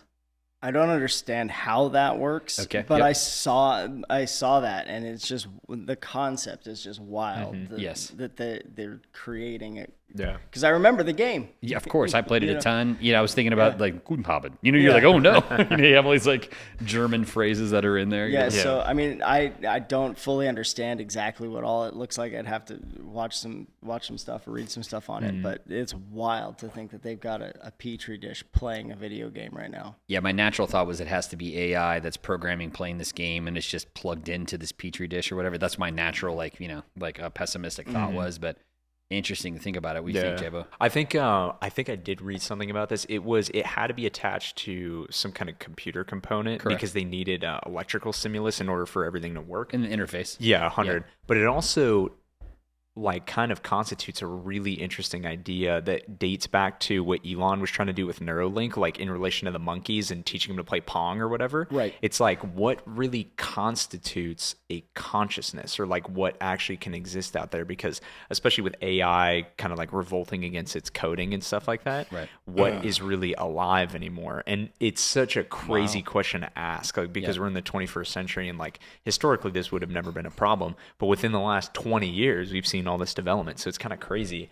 Obviously it has like no concept of morality or like but at some point does it know that it exists, or is it just there to complete a function? Because a monkey can, if you teach it to do something, or like a dog or even a dolphin, Make decisions. yeah, and they're ranked like on intelligence and things like that, but at Right. the same time they morally can't really understand anything of like, oh, this is a good or a bad action. Right. So like when you read through Genesis and things like that, it's interesting because we're made in the image of God, but that phrase is so like encompassing of something intangible that we can't quite speak Spirit, to. soul, body. Yep. Well, yeah, exactly. But it's interesting because what does that actually look like, at least in the form of a human being? Because obviously we know like people with disabilities are they're more prevalent now than they've been in the past, just because of the increase of the human population. But it's like, in some ways, the things that we have now have almost more functionality than some of these people that are like heavily restricted in that capability. But those people that have disabilities are more human. Of course, so what they're really valued by God, they're exactly? individual. Yeah. So what really constitutes like what it fully means to be human? And I think this question will continue to be asked over the next few years, Yes. and just kind of like, and really from a Christ-based perspective, it's interesting to think about because it's such a dense question, and I think people forget that so much of what it means to be human. And then stuff like this comes along, and then it really forces you to think like from a super abstract perspective. Yeah. So it's, I don't know. I wonder if the donor of the brain cells was like born before 1985, because That's therefore true. they're good at the game. Yeah. Therefore they're good at Can Doom. I Yeah. beat Yeah. the petri dish brain cells at the game of Doom? Yeah, That's the better exactly. question I have. for high That's a score? big question. That's a big question. That's a big question. That's a big question. I like what Javen's going because that does bring it back into it's the same conversation we keep having about why we believe life starts at conception, that spark of life, what we've been talking about, how they've seen that, as that moment of life, that spark within, as we see those two parts coming together and that spark that happens, we see that happen there, and how others have tried to devalue, a growing child in utero and what that means, and call it embryo, call it all these other things, and call it different stages of different pieces, because they want to be able to harvest a non-born child for all sorts of medical reasons and do exactly what you're saying. So I think it will be interesting and should be something we pay attention to going forward, because there is value in that conversation about who we are and whose we are in God. Mm-hmm. Another idea with scientists is that they have loaded a fly's brain, reportedly one cell at a time, into a computer program that had a simulation of a fly, and then therefore the thing that it was that was supposed to be loaded into started just living on its own and reacting like a fly in the game. What do you think about that, Jazz? Strange. Why would somebody? I mean, I get it. Like, we're in the pursuit of technology and like growing. What are you reaching for? I'm gonna download this fly's brain into this computer and see if it starts to move, and then it moves. Now, like, what's the next step? Yep.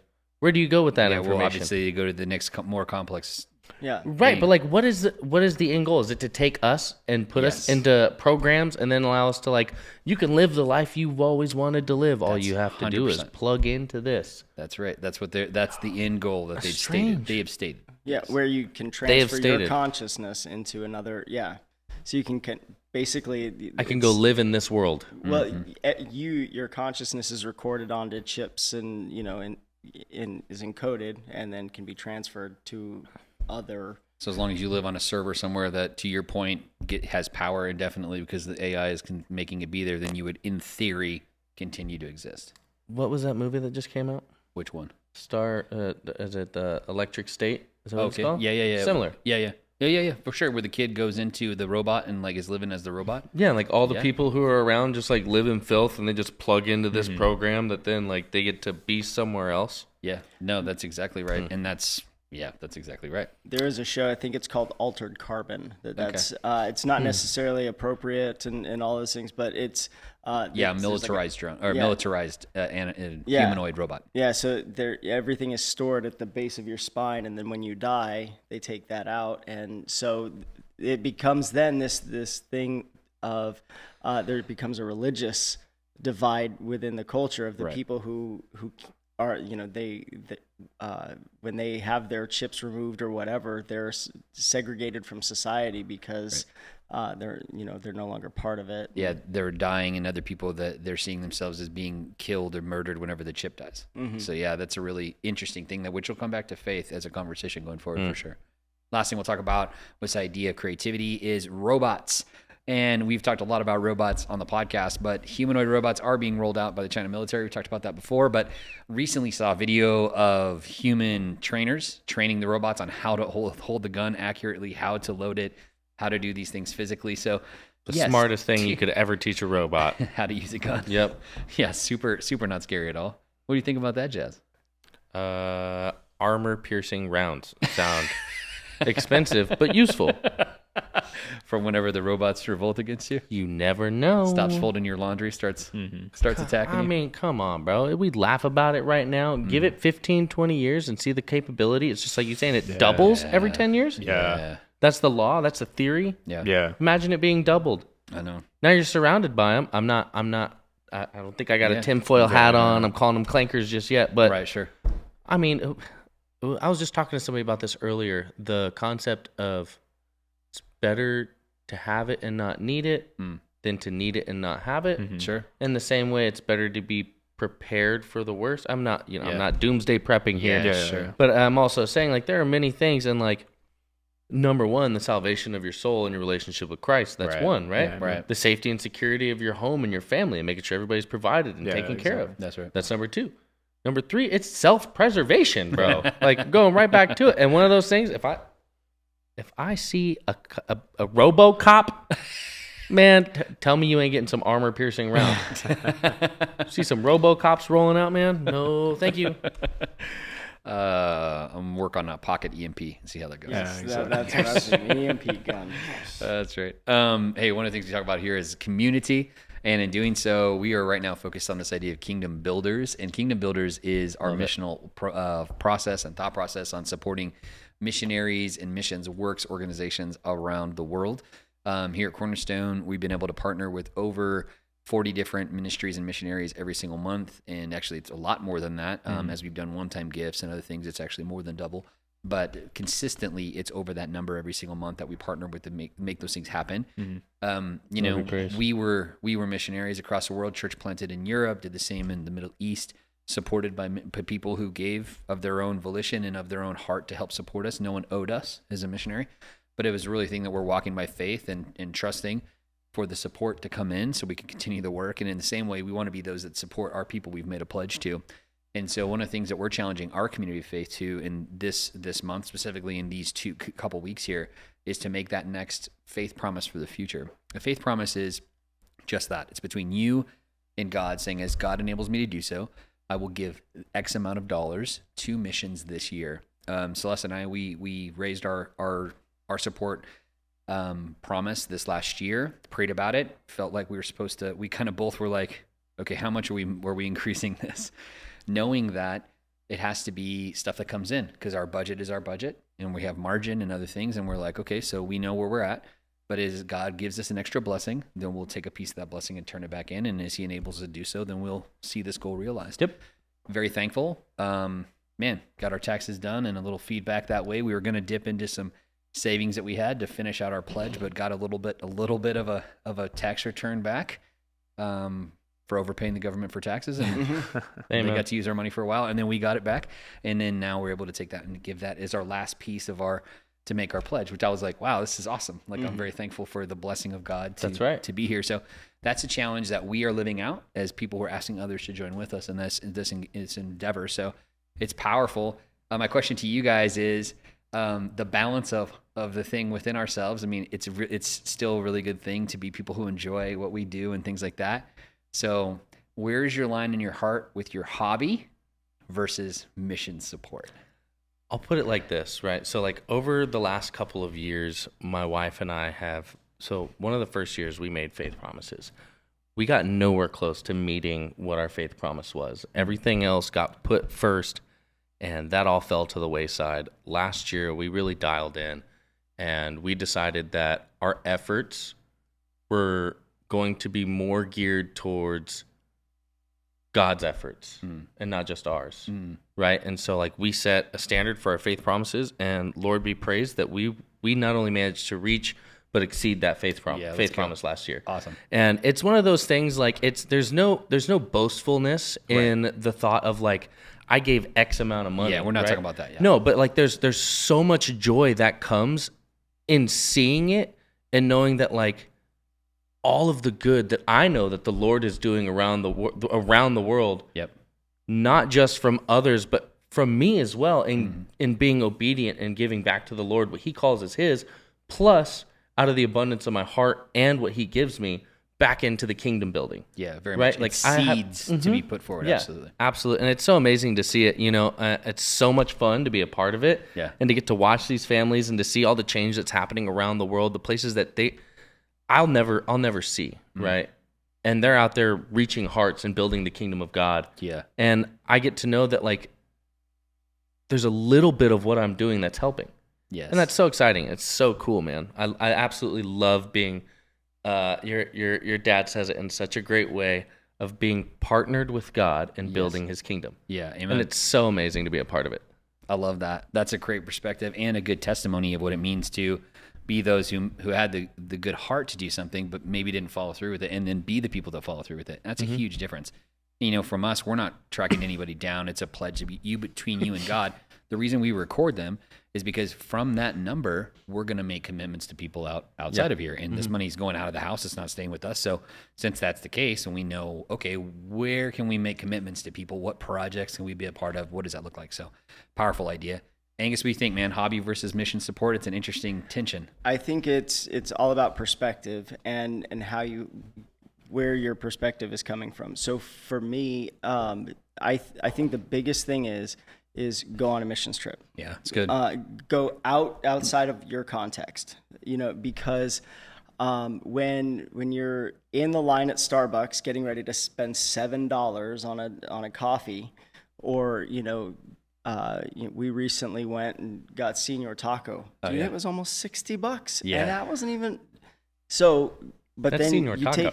take, and it was good. Yeah, I'm sure. But take that $7, take that $20 to Malaysia, to some of these other things, and see how far it really does go. Yeah, way farther. And see the context that other people are living in, and realizing that $7 that is that it's such a luxury. It's no longer a luxury. It's normal. Right. It's what you do every day. Right. And so that thing I remember when Starbucks was a luxury, and it was like, before they were on every corner and all of that stuff.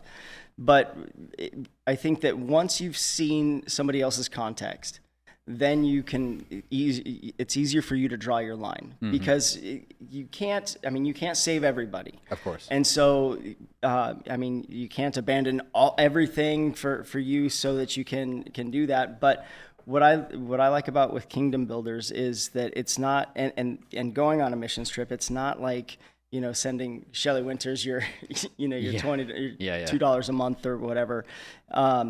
When you go and you see where the money's going and the impact that it's making, that makes you really, that coffee doesn't necessarily taste as good, because you're like, if I could make this for $2 and then send the other $5. Perspective. It's a huge shift. So I think that for everybody that line is different, but I think you have to, if you're going to draw that line from an American context, you have to have a perspective of what other people are living with.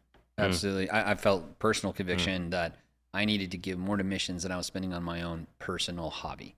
And that was just my own line. As a missionary, we didn't have any extra money, man. We had one sole income. You're working for an NGO, you're not making money. Now it's a different story. We have 2 people that are working, it's a different thing. We're in the States. And so we have more of a gap of what we're able to do versus what bills we have and things like that. And so obviously we give to the Lord first, and then we give our missions pledge. So me doing my hobby, which was like doing golf or buying sneakers or whatever I was doing, buying pew buying pew stuff. I really enjoy that kind of stuff, and there's nothing wrong with any of those things, as long as they don't become the priority for what I'm living for. And so our mission stuff always went out first. And so I was never operating from a place where I was taking from missions money to go buy another pair of kicks ever. And so that was one thing that I feel like, people get out of sorts, like, oh, you have these shoes, or you have this, or maybe you have a nice, like Gage will show up like in a nice, like a nice flannel, and like, oh, you got another flannel, huh? It's like, well, he works, he uses money however he wants to use his money. But they're also giving to missions, but they don't need to say that first. They're just going to live as a steward of what God has. But there is a piece of tension there where it's like, hey, we have to make sure the priorities are right in doing what they're doing. So, Javen, you lived as an MK, and that whole thing now as a guy who's working and doing all that kind of stuff. How do you feel about the mission support? I'm personally, I am looking to step into that, especially across this next week as we look towards pledge. I'm in a place where I barely started making money, like, I want to say a few months ago, or like actual anything substantial.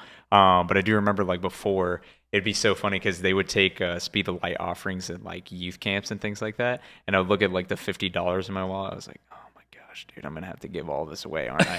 And then like, yeah. And I remember there was a, there was a, whatchamacallit. It was snack bar fund. Yeah. It was either me or Shiloh. And I think Mom had this one time, but I want to say it was me back when I was like 7, but or no, it was Shiloh back when, I forget, when she went to one of these kids camp events where Mom had given her like $40 or something like that, and she was like, "Oh, make sure you use this on like snacks or food," because I don't know like what they really had set up for that event. This was like way back long ago.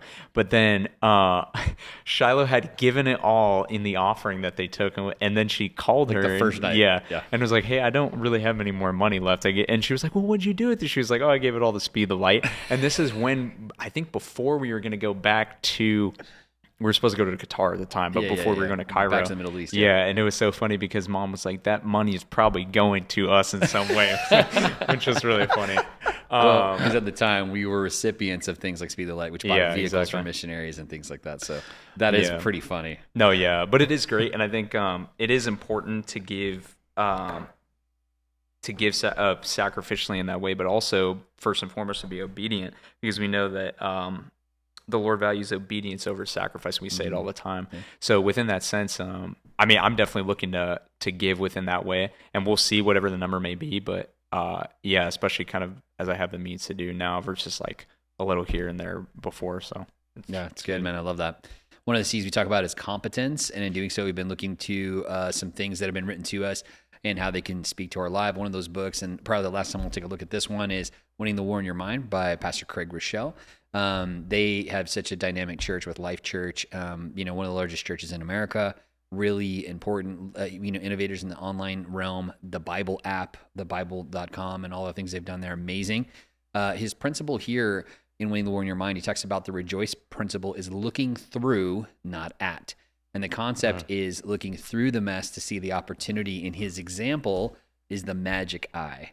It's these things that we used to see. They used to have them at the mall and things like that, or even books of them, where it's like kind of a multiple pattern thing that has another image beyond it, but you have to kind of stare through it to see it. Angus, could you see these things growing up? I could. In fact, I was going through some old stuff and I found my Magic Eye books from back in the day. Yeah, so I pulled them out. A few of the pages were stuck together because they had been in a box forever. Wow. And so I pulled it out and showed it to my kids to see if they could see it. And one of them could see it. The other ones were like, yeah, this is dumb. They gave up after about 30 seconds. I was like, man, there would be people standing outside of stores for hours trying to see these pictures in the Magic Eye. Yeah, famously in Mall Rats, right? Like that's the whole thing. You're standing there all day to see it. Yeah. So you know what we're talking about. Yeah. So could you see the Magic Eye thing? No. You could never see it? Mm-mm. Yeah. I never really had the opportunity. No. Yeah, but you know the reference. Yes. Yeah, so the guy's looking at the mall. He's standing there all day. He can't see it. He finally sees it. He has this revelation, but it's usually just like a basic image. It's like a dolphin or a this or a that. And so sailboat. You look at the thing and look through. Exactly. You look through and try to see the stuff. I had always had a hard time seeing it, so you have to look through the image to really see what it is. So what you can't actually focus on the image. You have to look at it and allow your eyes to kind of blur, and then as you allow your eyes to blur, you almost focus on the background, and then you start to look through the image. Yeah. So they're wild. It's super cool. I always loved doing the Magic Eye stuff. You see this guy right to your right? Yeah, I see. He's looking at some of he's looking them up. But my dad hated them because he couldn't see them. And so they had given me one for Christmas one year that was framed. Cool. That I had in my room. So I would look at it. So because of that, I'd walk in and I wouldn't even see the I would just see the image. Oh, that's right. Because I saw it so often that I would walk in and it would just, because it was dinosaurs, it was 3D dinosaurs, and I was huge into that. And so you'd walk in and I would just see it. But my dad, he'd stare at it and he'd get so mad because he couldn't see it. No, they're both doing it. Yeah. All right. So have you take a look at it? I tried. What'd you say? I can't see anything for now, but it might just be because this is all kind of like, and it's small on image. Yeah, you kind of need to see it. I'll bring some of the books. I'll bring the books in so you guys can take a look. Yeah. That'd be awesome. Yeah. Just get some B-rolls of me and Jim. All the old heads versus the young heads. Yeah, there you go. See if you can see through it. This concept obviously goes beyond the Magic Eye book to the idea of obstacles we have in our life and chaos in our life, and seeing that we can see through it to see past it to the other side of what is possible, and how that God will carry us through, and that he's not leaving us alone, and that our mind, we are going to make it through this, and that's why you're winning the war in your mind. So that's the whole concept of it. And I really like how it's tied to this rejoice principle, and that we rejoice in all circumstances, and the joy of the Lord is our strength, and that we're not giving up just because it's hard, but instead that's what gives us character, it gives us resolve, it gives us tenacity, it gives us skill set. So there's a piece of that to look through the mess. Love that. Love it. Next one we want to talk about is from Bob Goff, and the book is called Dream Big. And the concept we're talking about today is called Explore Opportunities, which is a really cool kind of parallel to this other thing.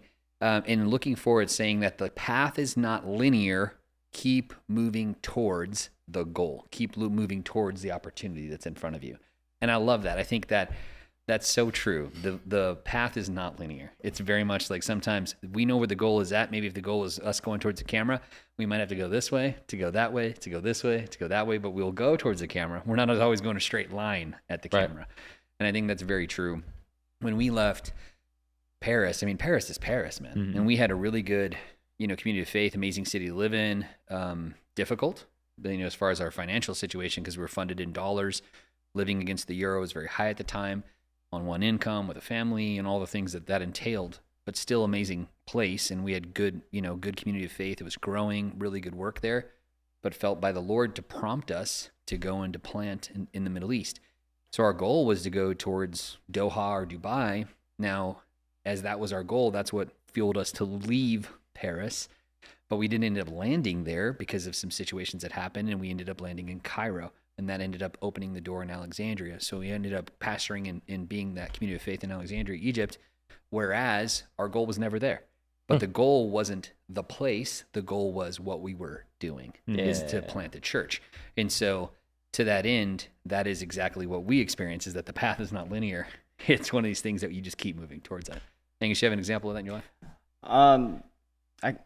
I don't know if I have one exactly that I can think of, but I do know that, well, I'll say that I continually reach milestones in my life where I'm like, oh, now I'm an adult, now I'm an adult. Sure. And so starting out, the first thing was getting a house, or getting a home and stuff. And so I think, you want to end up in one spot, but as a family, you have to be flexible, because if you're too rigid in exactly where you want to go, it's good to have an endpoint in mind, but at the same time, it's going to be very frustrating herding those cats to that final destination if you want to plan it exactly. Exactly. And I think that's why he's saying explore opportunities, because that this might not be the ultimate thing of what you're looking at. Like Gage and I are talking about is they got a new home.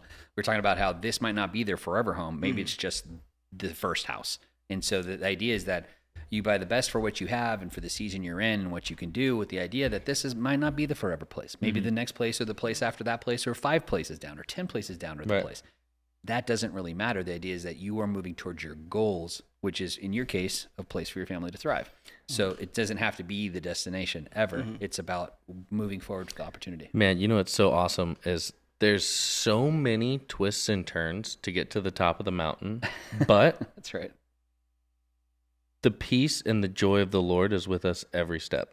So good. So although, we did talk about this may not be my forever home, but this is such a beautiful home and such a wonderful opportunity. There's so many kids close to where we are. It's not at all where I thought we were going to be going. Right. My wife and I went and looked at another place before we even went to that one. That one was like a sidebar. Right. I was like, well, let's just go see what kind of houses are in that area. Right. You were looking like 30, 40 minutes away. Yeah, in a different spot. Yeah. Closer to, anyways, all amazing stuff. And it's like, it may not be where I'm trying to go in the end. Right. But what a blessing it is to have what I have right now. Right. Amen. And aside from the house, a healthy, happy family. That's right. Right? A personal relationship with the Lord, a community that I can trust, pour into, and anticipate them pouring out into me in hard times. Yep. It's like, there's so many blessings around. And although I may not be where I thought I was going to be on the mountain, I'm closer to the top of the mountain than I was last year. You know what I mean? So good. It may not be the same view. It may not be the view that I like, right? But I know that right around the corner, there's another view, and it's closer to the top. Yeah, it's good, man. And your point that he's with us every step of the way. Come on. Yeah. Is right on. That's it. All right. Hey, one word to leave the podcast. Jabin? Conviction. All right. Angus? Encouragement. I love that. What do you say, Gage? Epstein. Oh, gracious alive. Come on. If that's the case, Come on. Man. Come on. Man. I'm going to say Jesus. Thanks so much for being a part of the collective. We love you. Much love to you, wherever you are.